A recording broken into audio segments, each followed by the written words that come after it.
Hello again. Being one of the survivors of the 1975 debacle, I thought it good to put down for permanent use my reactions and thoughts as we went through that period, and add to that and give pride of place to Ray Franz's reflections on the 1975 period, because I don't think everybody out there has read Crisis of Conscience, although if you have, it might be some years ago, as with me, as I refresh myself upon the reactions of Ray to the events of the 1970s, and just before that, when the speculation began in the 1960s as to what the significance of 1975 would be. I can't help but reflect upon what that meant for me and my friends. As a young Jehovah's Witness, I was baptized in 1971, and the excitement was already on. I do remember before I got baptized, several of the people that I'd grown close to in the organization were talking to me about this new discovery of the 1960s that had been highlighted in the Life Everlasting book, 1966, and in the Special Awake of 1968. Is it later than you think? I do remember reading that magazine, which was about the only copy of anything Watchtower that we had in our house before I got into a Bible study myself. So in 1968 or 69, I take it that somebody had left that special magazine with my mother, and it had found a place in our limited library. And I do remember reading it and thinking, wow. And so I was primed for the next development, which was Jehovah's Witnesses offering me a home Bible study in 1970. And although I was in a rock band and did not want to leave music, within a 2 or 3 month period, I was convinced this time of the end was no illusion. So that 1968 Awake, plus the new information from the Life Everlasting book and several other sources, including the Truth book, which we'll get into when we discuss Ray Franz's response to these new emphases in the early 1970s. The Truth book itself had a lot of responsibility. The editors of the Truth book had a lot of responsibility for what happened. After all, that book sold something like 100+ million copies in multiple languages around the world.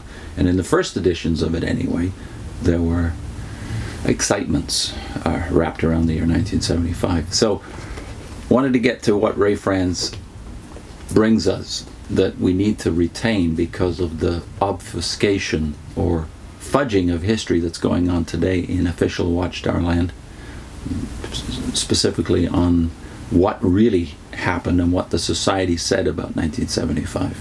I do recall in the congregation here in Toronto, I was the first among my friends to get baptized, and then I dragged along about a dozen of my friends, male and female, who got baptized within the years 1973 to 1975. Part of that enormous growth that you might have heard about, from something like an average of 65,000 baptized per year in the early to mid 60s to something close to 300,000 by 1974 and 1975.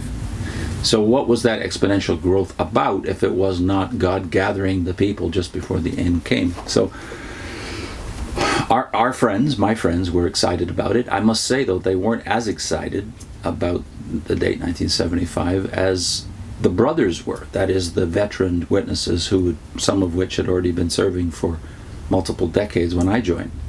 And they were, I think, the ones who most got on board with the date setting. After all, as we'll get into in the next few minutes, I could remember what Jesus had said about dates and what belonged to us and what didn't even belong to him when it came to the date when all things would wind up.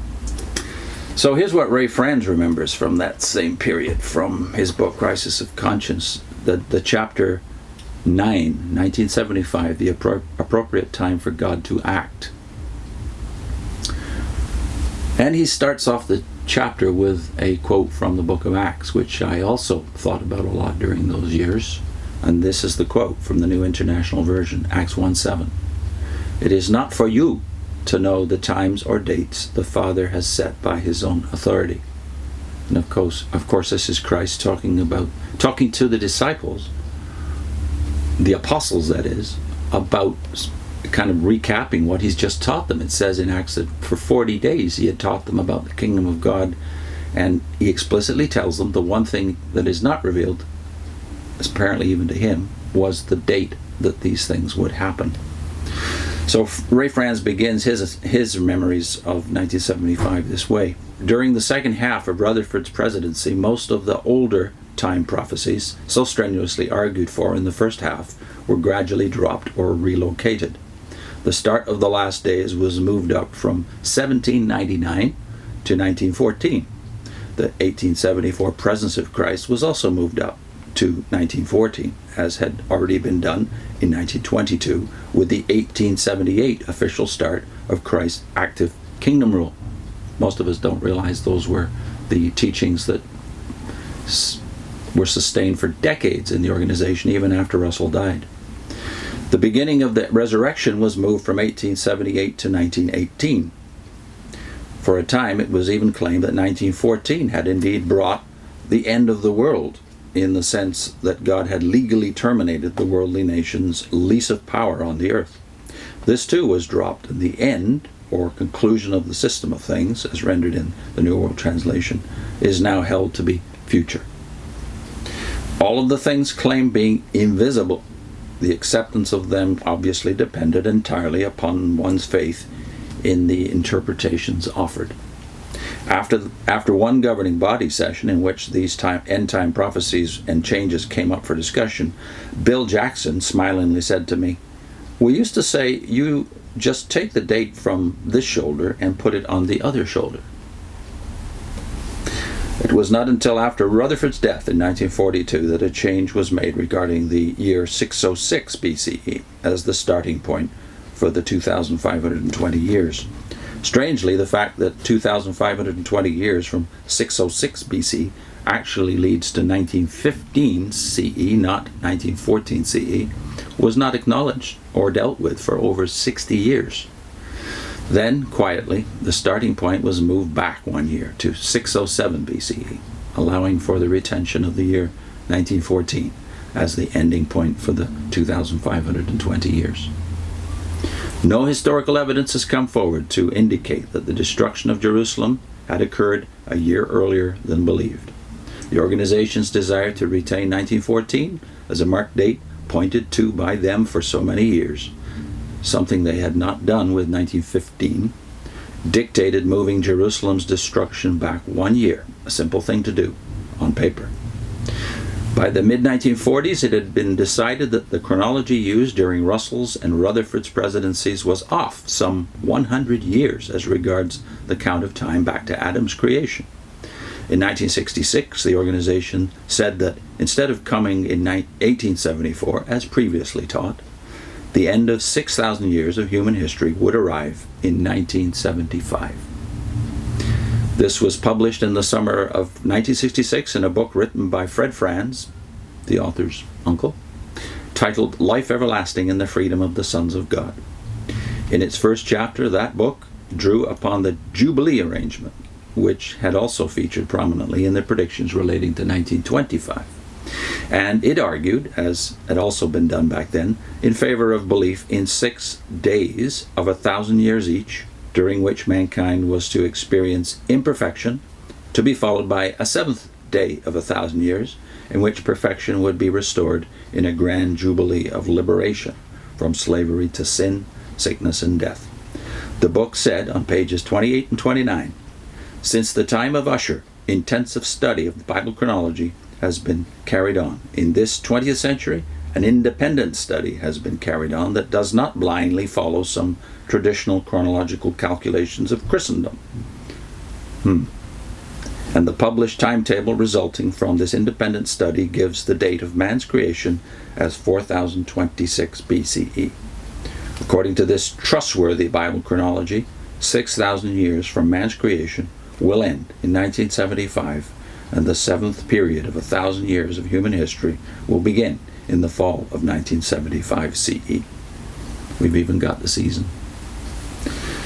So 6,000 years of man's existence on earth will soon be up, yes, within this generation. Jehovah God is timeless. As it is written in Psalm 90 verses 1 and 2, O Jehovah, you yourself have proved to be a real dwelling for us during generation after generation, before the mountains themselves were born, or you proceeded to bring forth as with labor pains the earth and the productive land. Even from time indefinite to time indefinite, you are God. So, from the standpoint of Jehovah God, these passing 6,000 years of man's existence are but as 6 days of 24 hours. For this same psalm, verses 3 and 4, goes on to say, you make mortal man go back to crushed matter, and you say, go back, you sons of men. For 1,000 years are in your eyes but as yesterday when it is past, and as a watch during the night. So, in not many years, within our own generation, we are reaching what Jehovah God could view as the seventh day of man's existence. What would be the significance of this? The book goes on to make this application of the points developed. This is on page 30 of the Life Everlasting book. How appropriate it would be for Jehovah God to make of this coming seventh period of 1,000 years a Sabbath period of rest and release, a great Jubilee Sabbath for the proclaiming of liberty throughout the earth to all its inhabitants.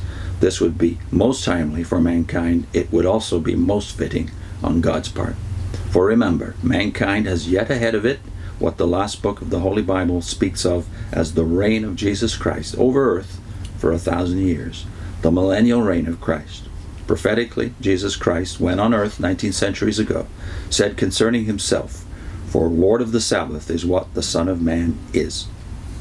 It would not be by mere chance or accident, but would be according to the loving purpose of Jehovah God, for the reign of Jesus Christ, the Lord of the Sabbath, to run parallel with the seventh millennium of man's existence. So had they flatly predicted 1975? Well, we'll go on to talk about the controversy about that started to brew in the early 70s and went on with greater fervor and fallout in the late 70s.